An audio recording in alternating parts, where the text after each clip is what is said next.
Hello students, welcome to class 12 biology. So biobotany third lesson we are continuing with self-sterility in Nicotiana, and we will learn about sex determination in plants and about the mutation introduction. So we shall proceed with the class. Sterility in Nicotiana, in some of the plants self-sterility is seen, or it is also called as self-incompatibility. Okay, self-sterility, what does it mean? That is what is given here. So pollen from plant is unable to germinate on its own stigma and will not be able to bring about fertilization in ovules. Do you follow? So we have the pollen grains that is to be fallen onto the stigma where it germinates and fertilizes the ovule. Okay, that process is not happening. That is what we call it as self-sterility or self-incompatibility. Pollen from plant is unable to germinate on its own stigma and will not be able to bring about fertilization in ovule. Okay, so it was observed in multiple alleles of Nicotiana, which is responsible for self-incompatibility or self-sterility. The genes for self-incompatibility can be designated as capital S. So S, the allelic forms are S1, S2, S3, S4 and S5. These are all the allelic form because they are all concerned with the same function. Okay, then only we will call them as the alleles. Self-sterility in Nicotiana can be well studied with this tabular column. You can see the presence of the types of genes. Okay, in the case of female plants and also male plant is given in the form of tabular column. So here it denotes female plant, it denotes male plant. So 3 female plants and 3 male plants are given here. So female plant producing S1 and S2 genotypes, and it is getting crossed with S1 and S2, and it is not getting done. So fertilization does not occur with the same type. Do you follow? So if it is going to be different from S1 and S2 and it is getting fertilized with the other type of S3, okay, S2 and S3, it is fertile. If it is going to be S3, S4 and if it is going to be different, then it shows fertility.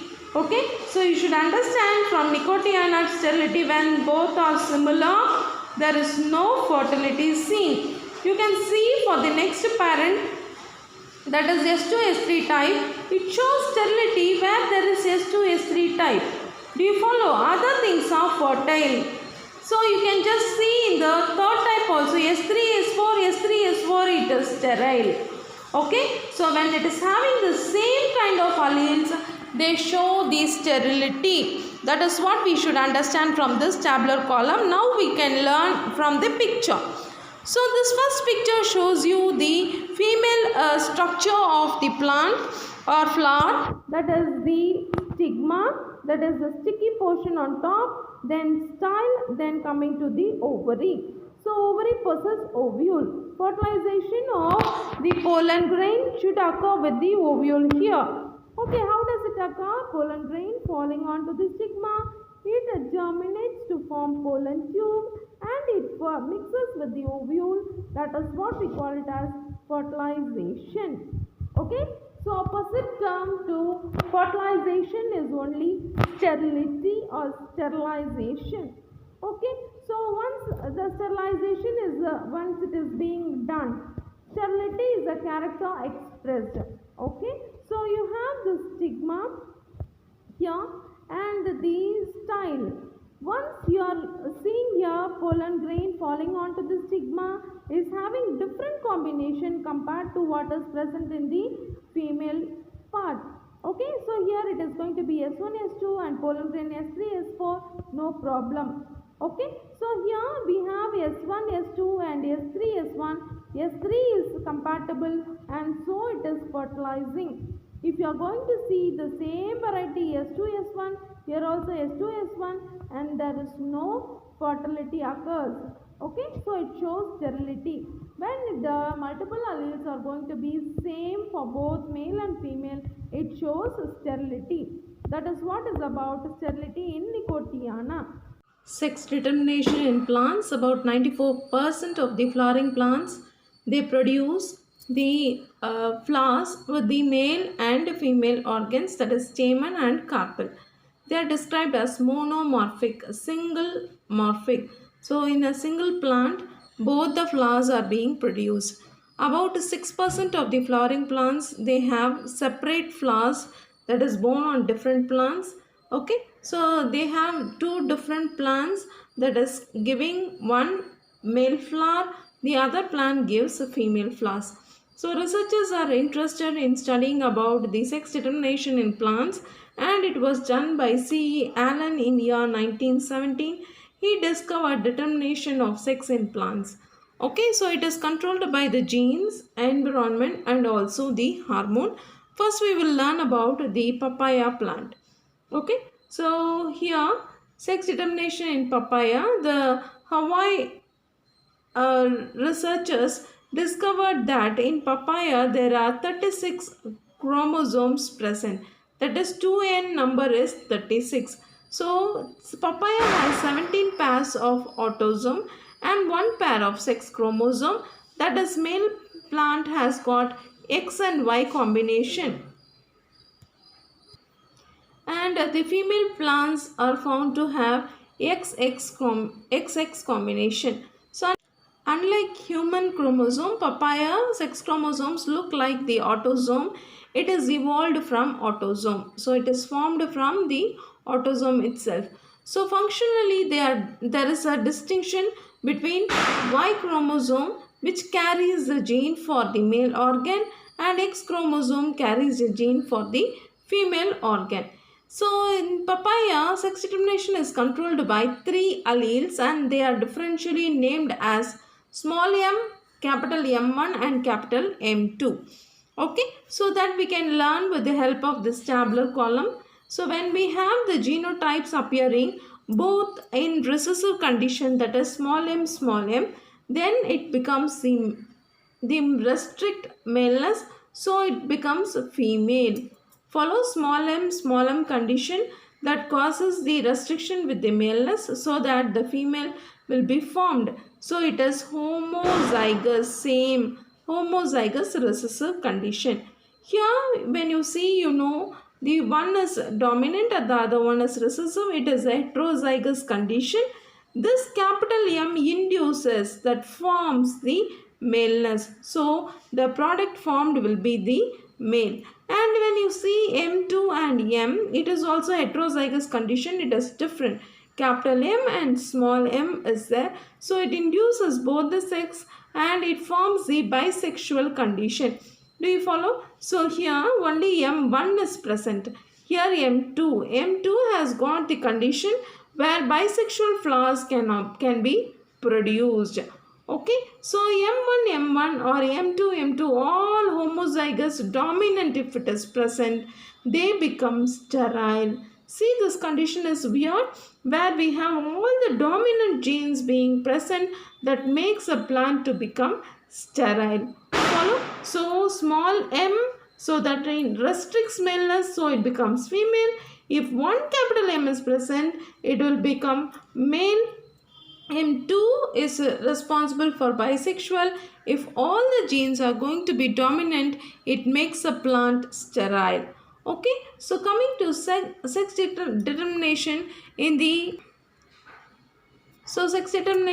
case of bryophyte, Sphaerocarpus donnelly. So here, which has got the heteromorphic chromosomes.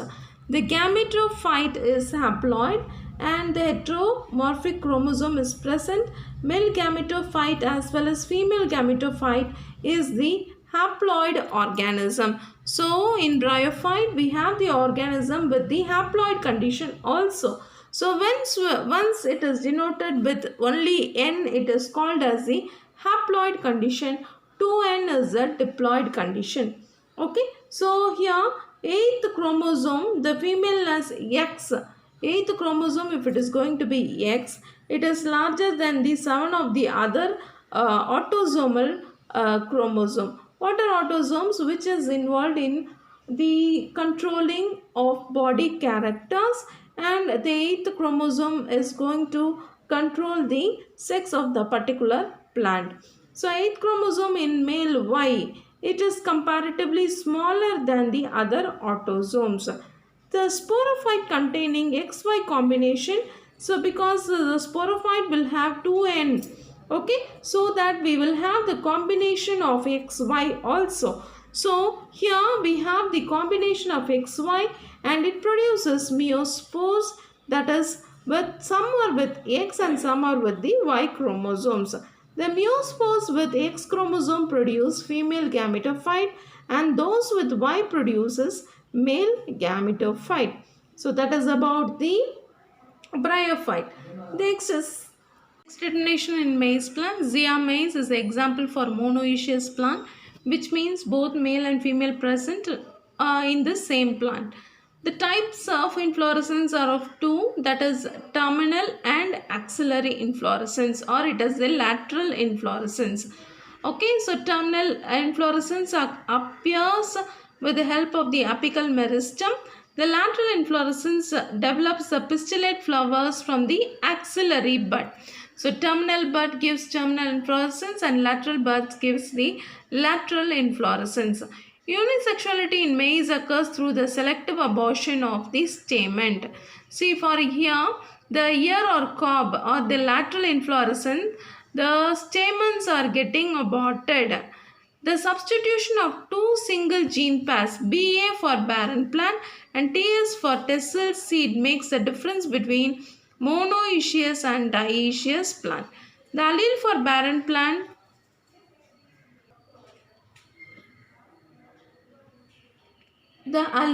barren plant BA when homozygous makes the stalk staminate by eliminating silk and ears. The allele for tassel seed transforms tassel into the pistillate structure that produce no pollen grain. So is a resultant for the sex expression in the case of the maize plant that can be well understood with the help of this tabular column. Whichever I told you with the help of this paragraph, if you don't understand, please listen to this, you will be able to understand. Okay, so you can see the genotype to be barren and tassel, BA and TS. Here you will be able to see the dominant recessive, that is a double recessive condition where it is a rudimentary female. It lacks silk on stalk but transform the tassel to pestle. So if you have BA and TS plus, here we have a recessive and also dominant, that is forming the male plant. Here BA plus and TS plus both are dominant, that is called as a double dominant. They have both tassel and cob, both male and female are born on the same plant. BA plus, that is dominant and recessive condition occurs, that is the female plant. Now you have well understood, I believe. You can see the condition over here where TS plus is present. Okay, that is male. Where BA plus is present, that is female. Where both are plus, BA plus, TS plus, then it will become monoecious. Okay. So if it is going to be on the other way around, as in the case of the first condition, we have both double recessive condition that will form rudimentary female. Okay, so that is about the sex determination in maize plant. Next, coming to mutation. Mutation is a sudden change in the genetic makeup and it may cause evolutionary change. The mutation major role is to produce a evolutionary change. A sudden change in genetic material of an organism is called mutation. The term mutation was introduced by Hugo de Okay, and we shall see about different types of mutation and it is proposed through mutational theory. There are two broad types of mutation, that is change in the genetic material, that is point mutation and chromosomal aberration. Mutational events that takes place within individual gene are called as gene mutation, or it is also called as point mutation. The changes occur in the structure, number of the chromosome. Number of chromosome may get changed, or the structure may get changed because of the deletion or duplication. Agents which is responsible for mutation are called as mutagens. Okay, mutagenic agent, that is what we call it as mutagen. So these mutagens increase the rate of mutation. Mutations can occur either spontaneously or induced. Spontaneously, through natural way, slowly the change occurs. Induced, suddenly it is getting induced with the help of the radiation. The production of mutants through the exposure of mutagen is called as mutagenesis, and the organism is said to be mutagenized. So next we have the tabular column showing that basis of classification, origin, cell type and effect on the function, molecular change, effect on translation. On all these headings we will learn about mutation in detail. So first one, origin, it can be spontaneous. Okay, it can just occur with the absence of the mutagen. Induced, the mutagenic agent play a role to induce the mutation. Then cell type, somatic, when it occurs on non-reproductive cell it is somatic. It occurs on reproductive cell, it is called as germline mutation. Effects on function, so loss of function, knockout or null, so eliminates the normal function. Then hypomorphic, that is reduces normal function, hypermorphic, that will be increases the normal function. Then gain of function, expressed at incorrect time or inappropriate cells. Molecular change, the nucleotide substitution that occurs in the following way, that is described in 4 ways: transition, transversion, insertion, deletion. Deletion, name itself tells you it is missing. Okay, it is removed. A few set of genes are being removed, or a part of chromosome is removed. Insertion, addition of nucleotide occurs. That is what is insertion. Transition and transversion, it is concerned with purine and pyrimidine. So we will see about transition now. A base pair of DNA duplex is replaced by different base pairs. Purine to purine. A is replaced by G and T is replaced by C. Transversion, purine to pyrimidine and pyrimidine to purine. So if it is getting changed, in the place of A, T, in the place of C, G, if it occurs, it is called as transversion. To remember easily, I tell you, Y is the letter that is appearing in cytosine. Yes, and thymine. So cytosine and thymine are pyrimidines. Pyrimidine is a word which contains the letter Y. Cytosine contains Y. And the same way, thymine contains the letter Y. So they are pyrimidine. Purine. So guanine and adenine, there is no letter Y. So it is purine. Just for you to remember, I told you the pyrimidine and purine. Okay. So effect on translation. So once it is getting translated, once there is expression being produced in the form of enzymes or hormone, or once it is expressed in the form of protein, then it is called as silent, missense, nonsense and frame shift. Silent, no change in amino acid encoded. Missense, change in amino acid encoded. nonsense. It creates translational termination codon. Frame shift is shift the triplet reading codon. Okay, so it is just read in a it is not read in a proper way. So that is what is described here. Effect on translation by silent. There is no change in the amino acid. Missense, change in amino acid encoded, there will be change in the appearance of the protein. Nonsense, it creates translational termination. It stops the process of producing protein. Then frame shift, it shifts the triplet reading of codon of the correct.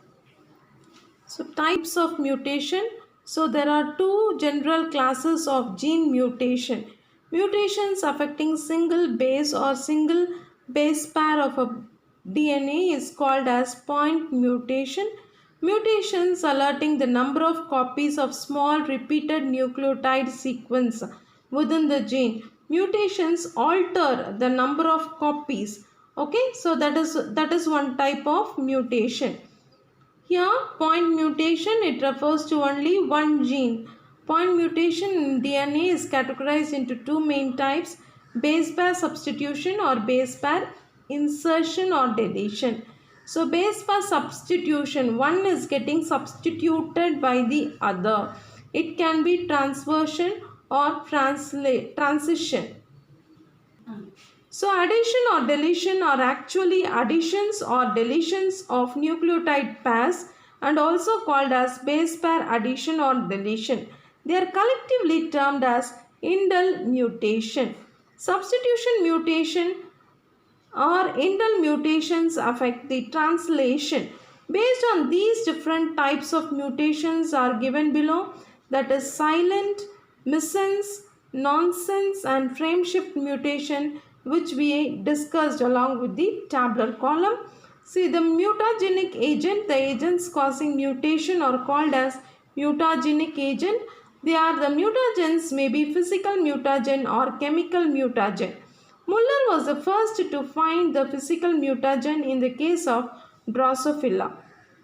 So here we have different mutagenic agents which is creating different types of mutation in different organisms that we will learn in detail in the next class. So far we have learnt about the sex determination in different plants and about the mutation introduction. The mutation in detail, mutagenic agent in detail we will learn in the next class. Thank you students.